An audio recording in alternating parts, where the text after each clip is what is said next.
Good morning, passion fruits, and welcome to another Falconry video.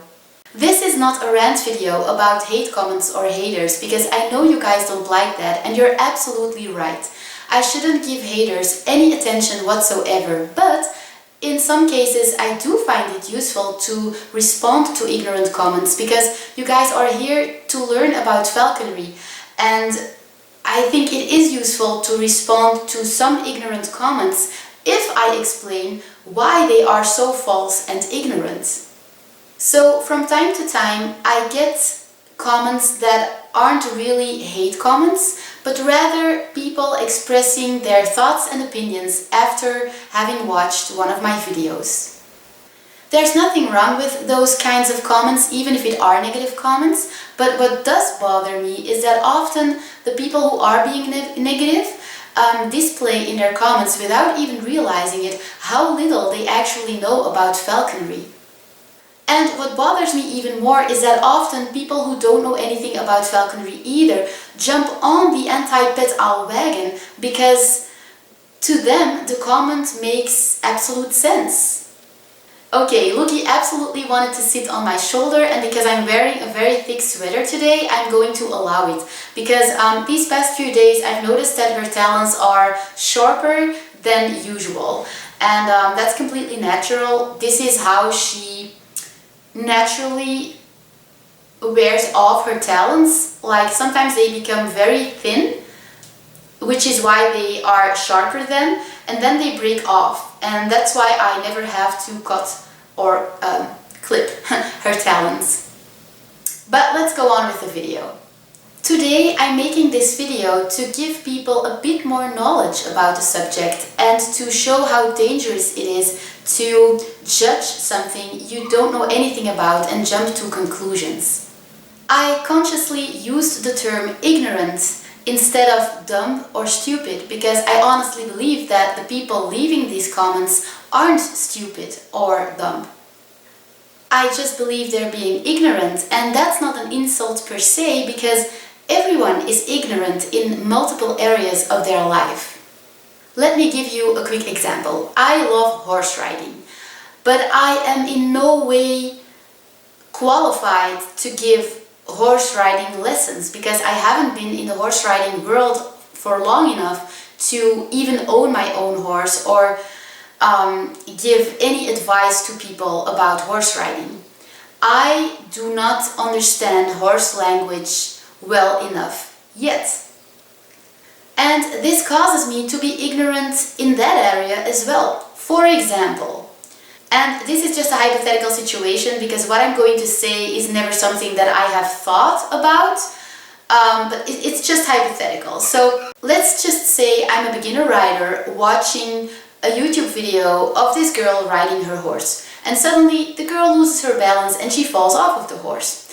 As she falls on the ground, the horse bucks at her. Now, as a beginner rider that doesn't know anything about horses, or even as someone who doesn't ride horses at all and doesn't know anything about horses, I might think, wow, horse riding is real animal abuse, because it's so obvious that this horse hates the girl. It's so obvious that this horse hates her because he kicks at her, and that's so logical, because like, what horse would want someone on their back? This horse is unhappy because it has to ride around with a person on its back, and that's why it kicked the girl, because it hates her for riding him. Now, this is very ignorant of me. Horses are flight animals, which means they spook very easily, and this is a natural instinct that they need to protect themselves.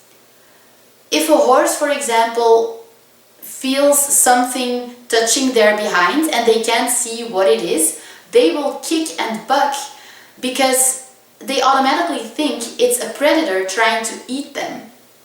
And what happens sometimes when you're horse riding is that when you fall off, your horse doesn't immediately understand that the sound it hears, like the bump from the fall, is the rider that has fallen off of its back.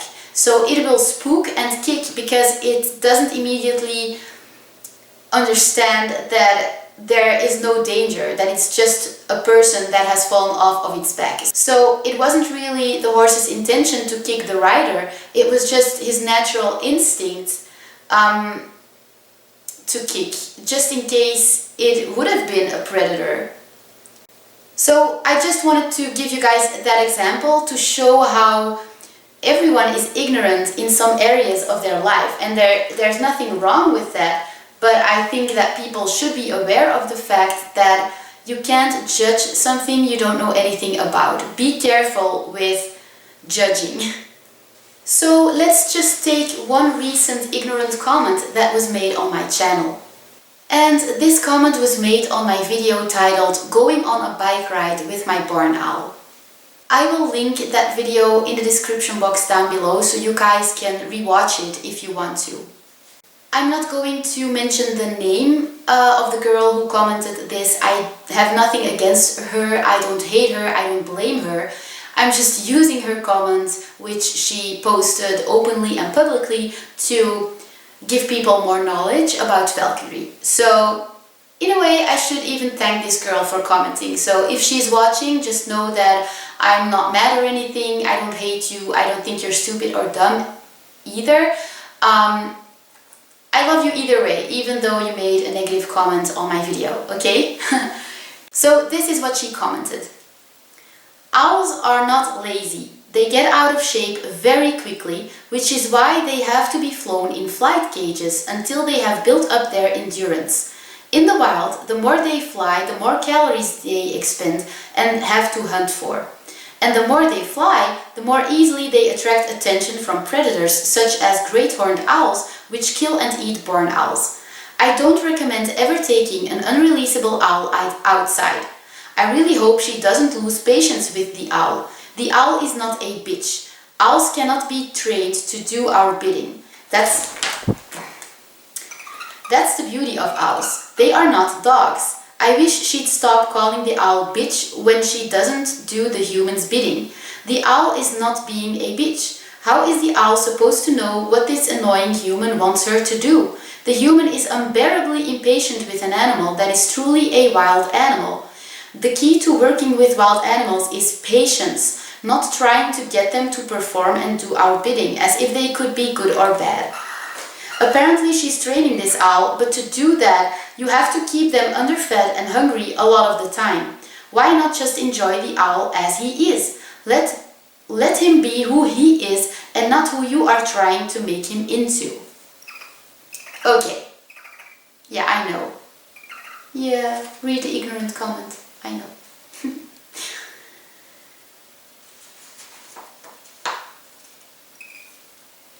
You're grooming me.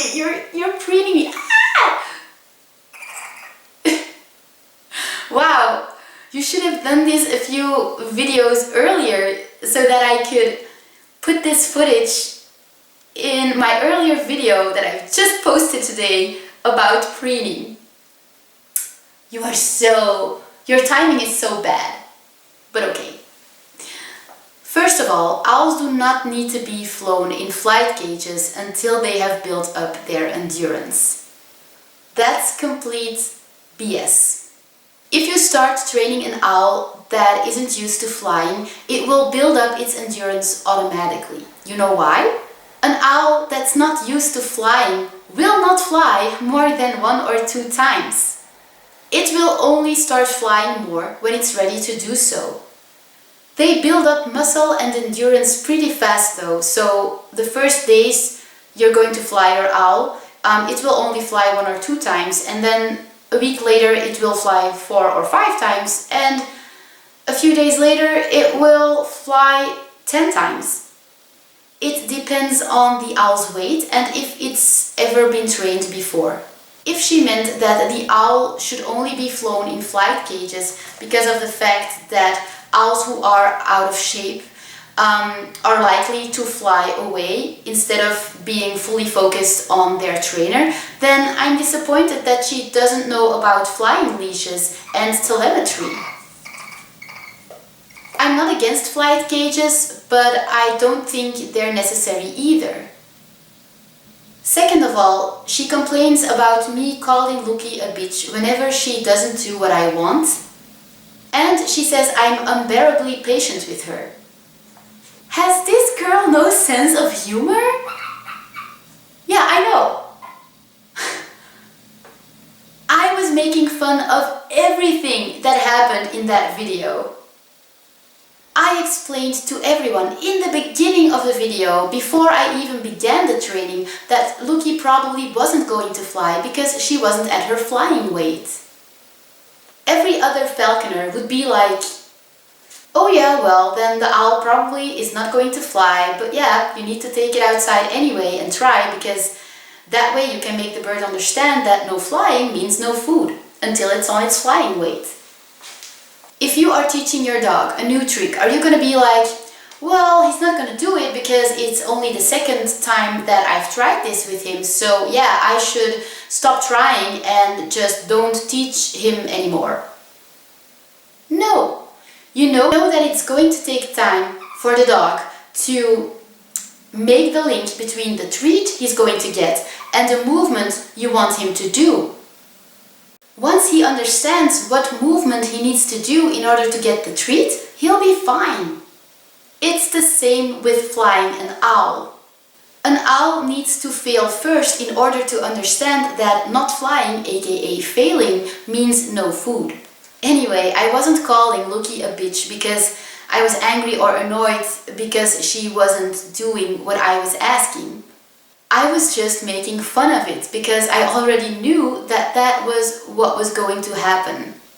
Now, I have received comments of people who told me that using the word bitch is really offensive, even if you're just making a joke. And I didn't know that because here in Europe we see Hollywood movies all of the time, and those words occur very frequently in those movies, and we use those words to make jokes or sometimes give ourselves an extra cool image or something like that. And now that I know that a lot of people take offense to this, I have stopped using those words in my videos, even though I still find it funny. I try to not do that anymore. It may still happen occasionally because it has become such a habit, but I've really paid attention to not doing this anymore because my viewers don't appreciate it. So that's one thing I'm willing to admit and I'm willing to change. She's also saying that I'm unbearably patient with an animal that is truly a wild animal. She couldn't be more wrong. Lucky is a bred, fully imprinted on humans, owl.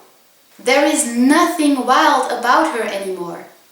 She wouldn't even be able to hunt in the wild anymore, and she doesn't even consider herself to be any different from us humans. That's what imprinting does. She wants to be around humans, and she would get depressed if I would deprive her of human love and attention. I'm sorry, but it's obvious that this girl knows nothing about falconry, otherwise she wouldn't call Lucky a wild owl. She also says, apparently she's training this owl, but to do that you have to keep them underfed and hungry a lot of the time. Why not just enjoy the owl as he is? Let him be who he is and not who you are trying to make him into. Well, that's not true. There are falconers who do keep their owls underfed in order for them to fly better during falconer demonstrations, but the decent falconers among us don't do that. They don't have to be underfed. They need to be at flying weight like they would be in the wild. A wild owl is always at its flying weight because it can't stuff itself in the wild. It can't binge in the wild. Have you ever seen an obese wild animal? No, humans get obese, not wild animals. Second of all, and this is even more important, you can't just enjoy your owl as he is and just let him be. Because if you don't keep your owl at its flying weight most of the time, it will get sick. It will get bumblefoot, which is the most common disease among captive owls because people like her keep their owl at a weight that's too high, which will cause the owl to take excessive weight on its feet, which then causes sores and lesions. I made a video about this disease and I will link it in the description box down below so you guys can check it out if you are interested in learning more about it. She also says that she hopes I don't lose patience with the owl, and that's how I know that she has only seen one video of us. Otherwise, she would know that I am very patient with her and that we have a great relationship and share a great bond together. I don't even do falconry demonstrations with her. I just fly my owl to keep it healthy and to keep it stimulated, because you need to keep your owl stimulated in order for it to stay happy. And exercise is one of the ways to do that. So please people, only take negative comments about owning an owl seriously if they are coming from a decent falconer with decent falconer knowledge. Now, I didn't mean to bash this girl in this video. I have nothing against her, but I do find it very useful to respond to her comment, because if any one of you would do what she said with your owl, then you would end up with a sick owl, and that would be so sad. I hope you guys liked this video. Don't forget to check out my Cool Owl store, where I sell all sorts of cool owl items such as coffee mugs, sweaters, t-shirts, baby onesies, jewelry, and lots of other interesting stuff. I will put the link to my store in the description box down below. I will see you guys later. Bye!